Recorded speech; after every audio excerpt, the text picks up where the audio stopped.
আমাদেরকে কি বলে? মৌলবাদী বলে। বলে বলে ওই যে রাজাকার বলে।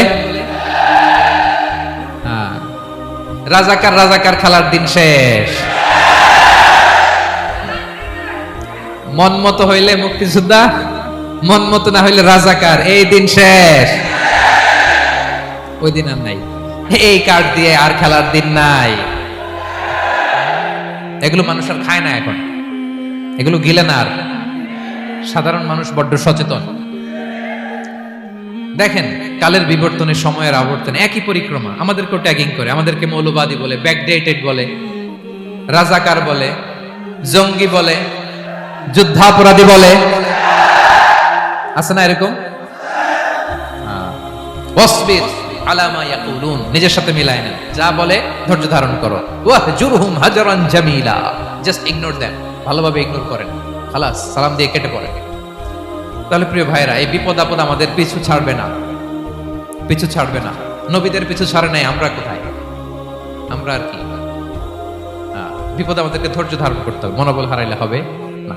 দেখেন বিশ্বনবী কিভাবে আপনাদেরকে সান্ত্বনা দেয়। বিশ্বনবী বলেন, আজাবান লি আমরিল মুমিন, মুমিনের ব্যাপারটা বড় আশ্চর্যজনক। ফাইন্না আমরাহু কুল্লাহু লাহু খাইর, মুমিনের জীবনে যা ঘটে সবটাই খাইর, সবটাই কল্যাণ। ইন আসাবাতহু সাররাউ শাকারা ফাকানা খাইরাল্লাহ ওয়া ইন আসাবাতহু দাররাউ সাবারা ফাকানা খাইরাল্লাহ। মুমিনের জীবনে যদি সুখ আসে তাহলে মুমিন শুকরগুজার হয়, এটা তার জন্য ভালো।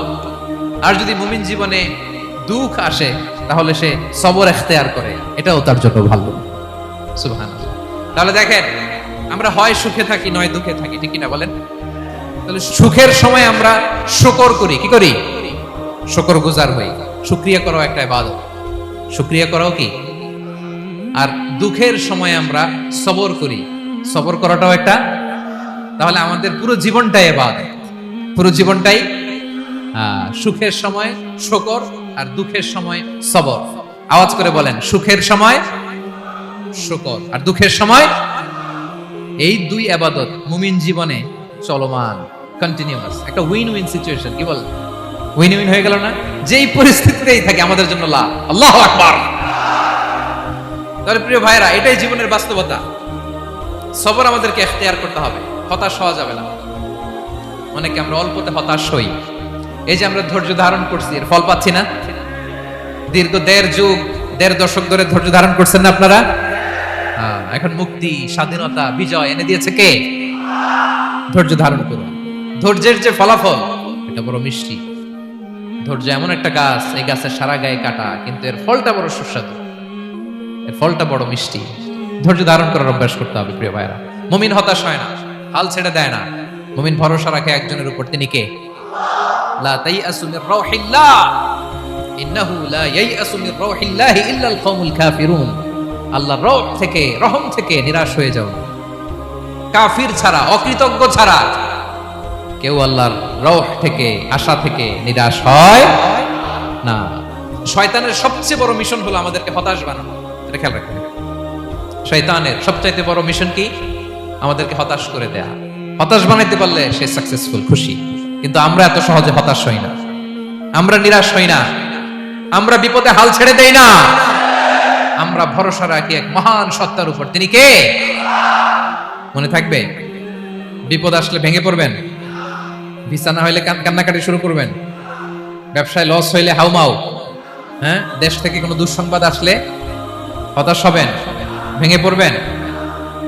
ধৈর্য ধারণ করব আমরা। আওয়াজ করে বলেন, আমরা কি করব? সবর। বিপদ ট্যাকেল দেওয়ার প্রথম স্টেপ হচ্ছে সবর। ধৈর্য ধারণ করতে হবে। অবশ্যই সাবিরিন, ধৈর্যশীলদেরকে সুসংবাদ দাও। বিপদ থেকে বাঁচার দ্বিতীয় স্টেপ হচ্ছে এই বিপদ থেকে উত্তরণের চেষ্টা করতে হবে। কন্টিনিউয়াস প্রচেষ্টা চালিয়ে যেতে হবে। ওয়াল্লাযীনা জাহাদু ফিনা লানাহদিয়ান্নাহুম সুবুলানা। যারা আমার রাস্তায় চেষ্টা করে, প্রচেষ্টা করে, স্ট্রাগল করে, তাদেরকে আমি পথ দেখিয়ে দেই, সুবুল দেখিয়ে দেই, ওয়ে আউট দেখায় দেই, এক্সিট দেখায় দেই। কোথাও আটকাবেন না আপনি, আপনাকে এক্সিট দেখায় দিবে কে? মালয়েশিয়াতে কেলুয়ার বলে না? কেলুয়ার কি বলে চিনেন? কেলুয়ার মানে কি? এক্সিট। এক্সিট পেয়ে যাবেন, আটকাবেন না আপনি জীবনে কোথাও। 3 নাম্বার, আল্লাহর উপর তাওয়াক্কুল করতে হবে বিপদ আসলে। ওয়া মান ইয়াতাওয়াক্কাল আলাল্লাহি ফাহুয়া হাসবুহ, আল্লাহর উপর যে তাওয়াক্কুল করে আল্লাহই তার জন্য যথেষ্ট হয়ে যায়। তাহলে বিপদে প্রিয় ভাইরা আমরা প্যানিক হব না, ধৈর্য ধারণ করব, বিপদ থেকে উত্তরণের সর্বোচ্চ প্রচেষ্টা চালিয়ে যাব, আর ভরসা রাখবো একজনের উপর, তিনি কে? আর বিপদ আসলে এটাকে নেগেটিভলি নেবেন না সবসময়। বিপদ আপদ এটা অনেক পজিটিভ ভালো জিনিস আমাদের জীবনে বয়ে নিয়ে আসে। শাইখুল ইসলাম ইবনু তাইমিয়া আলাইহি রাহমা উনি বলতেন, খুব দামি কথা, খুব হেভি ওয়েট কথা, মনোযোগ দিয়ে শুনুন। তিনি বলতেন, যে নেয়ামত তোমাকে আল্লাহ থেকে দূরে সরায়, ওই নেয়ামতের চেয়ে বিপদ ভালো যে বিপদ তোমাকে আল্লাহর দিকে ধাবিত করে। আই রিপিট, আমি আবারও বলি, যে নাজ নেয়ামত তোমাকে আল্লাহ থেকে দূরে সরিয়ে দেয়, সে নাজ নেয়ামতের চেয়ে ওই বিপদ আপদ ভালো যে বিপদ আপদ তোমাকে আল্লাহর কাছে টেনে নেয়। তাহলে বিপদ আপদ আসলে আপনি হতাশ হবেন, আর কখনো দুঃখ করবেন? মোয়ারের ভাইয়েরা, আর মন খারাপ করবেন? আপনি খেয়াল করে দেখেন, বিপদ আসলে আমরা আল্লাহরে ডাকি বেশি। যখন অসুস্থ আপনি খেয়াল করেন তো, আল্লাহ আল্লাহ তুমি ছাড়া বাঁচানোর কেউ নাই, আল্লাহ আল্লাহ তুমি হেফাজত করো, আল্লাহ তুমি সুস্থ করে দাও। যখন লাইফ থ্রেট, দেখেন আপনি গুম হয়ে যেতে পারেন, আপনার কারাবন্দি করতে পারে, এরকম একটা বিপদের মধ্যে আছেন, তখন খেয়াল করেন তো আল্লাহর সাথে আপনার কানেক্টিভিটি, রিলেশনশিপটা কতটা ডেভেলপ হয়।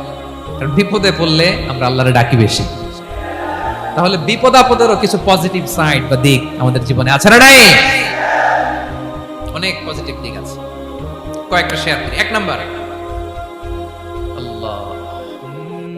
পজিটিভ সাইড তো বললাম, ইমাম ইবনে তাইমিয়া যেটা বললেন। এরপরে হচ্ছে মাঝে মাঝে আল্লাহ তাআলা আমাদের মর্যাদাকে আপগ্রেড করতে চায়, এলিভেট করতে চায়। আপনি ধরেন কোন একটা এয়ারলাইন্সের রেগুলার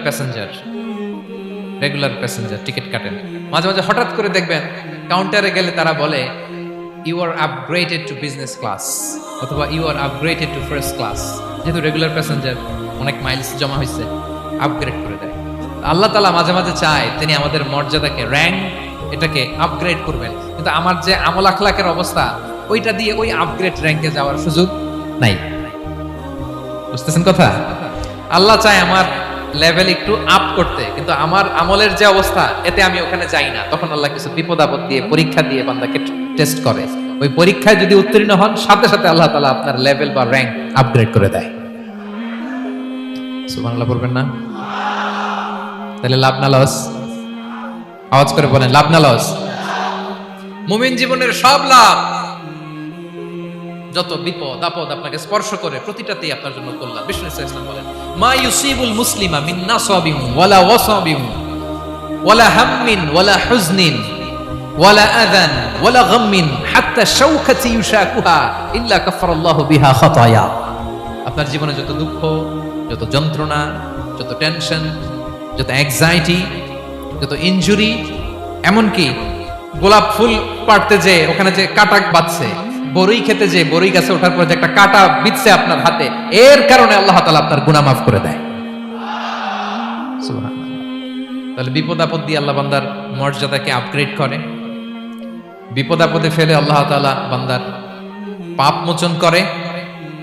বিপদ আপদ দিয়ে আল্লাহ তাআলা বান্দার শাস্তি মওকুফ করে। এমন পাপ করছেন, এটার জন্য শাস্তি বরাদ্দ হয়ে গেছে, কিন্তু আল্লাহ তাআলা ওই শাস্তি থেকে মাঝে মাঝে আপনাকে বাঁচাতে চায়, তখন কিছু বিপদ দিয়ে বান্দারে পরীক্ষা করে। উত্তীর্ণ হলেই আল্লাহ তাআলা ওই শাস্তিকে মওকুফ করে দেয়। তাহলে আসুন সামারি করি, পুরো আলোচনাটার সামারি করি।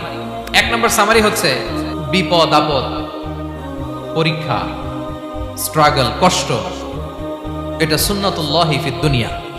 এই দুনিয়ায় আল্লাহর সুন্নাত, এর বাইরে কেউ যেতে পারে না, ইভেন নট দ্য মেসেঞ্জার্স, নবীরাও না। আজকের আলোচনায় শুনছেন না নবীদের জীবন দিয়ে কি গেছে, ups and downs, test and trial, নবীরাও না। তাহলে এটা আমাদের মাইন্ডসেটের সাথে সেট আপ করে নিতে হবে যে অতীতে, বর্তমানে, ভবিষ্যতে বিপদ আপদ মুক্ত এই পৃথিবীতে কেউ থাকবে না। পারবেন? হ্যাঁ, এটা মাইন্ডসেটে নিয়ে নিতে হবে যে এটাই জীবন, বিপদ আপদ দিয়ে আল্লাহ পরীক্ষা করবেন। এটাই পৃথিবী। চির সুখ চির শান্তি এই পৃথিবীতে খুঁজলেই পাওয়া যায় না। শুরুতে বলছিলাম না, চির সুখ চির শান্তি। বলেন তো এটা কি দুনিয়ার ফিচার না জান্নাতের ফিচার? জান্নাতের ফিচার দুনিয়ায় খুঁজতে পাওয়া যাবে? যাবে। তাহলে আজকের আলোচনার এক নম্বর লেসন হচ্ছে বিপদ আপদ এটা সুন্নাতুল্লাহি ফিদ দুনিয়া, এই দুনিয়ায় আল্লাহর সুন্নাত, এটা থেকে মুক্তি পাওয়ার কোনো সুযোগ নাই, নবীরাও পায় নাই। 2 নম্বর লেসন, বাঁচার যেহেতু সুযোগ নাই, we have to face it with patience, intellect and tawakkul. বিপদে অস্থির হওয়া যাবে না, এটাকে ফেস করতে হবে উইথ পেশেন্স, ধৈর্যের সাথে। বিপদ আমরা মোকাবেলা করব কিসের সাথে? ধৈর্য। প্যানিক হবেন না, অস্থির হবেন না, ধৈর্য ধারণ করবেন উইথ ইন্টেলেক্ট। আল্লাহর দেয়া আপনার ইন্টেলেক্ট খাটিয়ে এই বিপদ উত্তরণের সর্বান্তকরণের চেষ্টা প্রচেষ্টা আপনার চালায় যেতে হবে। আর সবশেষে আত-তাওয়াক্কুল আলাল্লাহ, ডিপেন্ডিং অন আল্লাহ, ভরসা করব কার উপর? আল্লাহর উপর। পারা যাবে তো? 2টা লেসন গেল। 3 নাম্বার লেসন হচ্ছে আমাদের ছেলে মেয়েদেরকে we have to educate our child regarding the test and trial in this dunya. দুনিয়ার এই বিপদ আপদের ব্যাপারে আমাদের ছেলে মেয়েদেরকে শেখাতে হবে, বুঝাতে হবে।